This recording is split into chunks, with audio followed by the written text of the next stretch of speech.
Bonjour à tous, sommaire sportif en cette fin de semaine avec les tarifs de la Pro Seat GT et des McLaren MP4 12C spécial 50 ans. Place ensuite aux performances officielles des Corvette Stingray et de l'Aston Martin V12 Vantage S.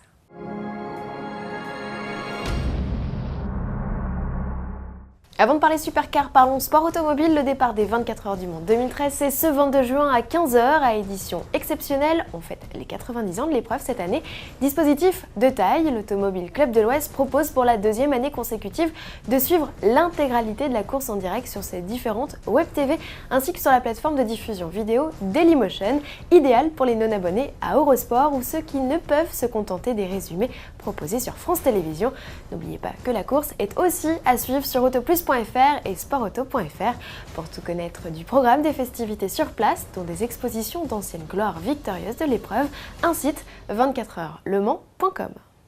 Des Aston Martin et des Corvettes, il va y en avoir sur le circuit des 24 heures du Mans, mais celles dont nous allons parler sont plus civilisées, quoique.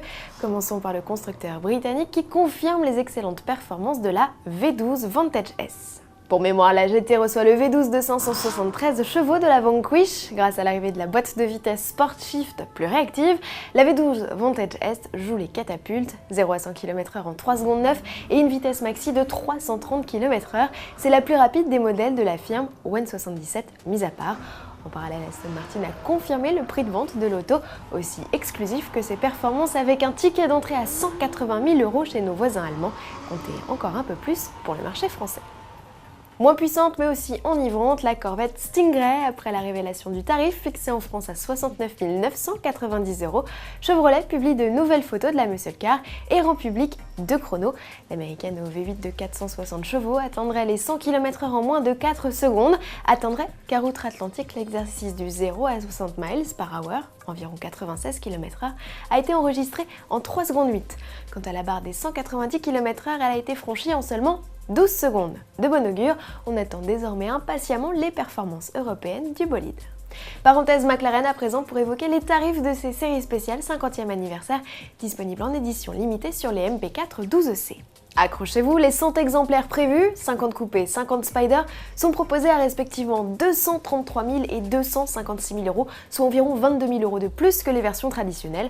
À ce prix, les futurs propriétaires profitent d'un traitement sur mesure avec une aérodynamique revue, l'intégration d'éléments en carbone à l'extérieur et à l'intérieur, ainsi que du cuir dans l'habitacle.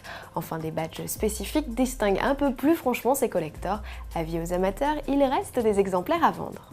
Et toujours à propos de sportifs, mais dans un registre bien moins exclusif, Kia annonce les tarifs de sa Pro Seat GT, couronné véhicule le plus puissant de l'histoire de la marque.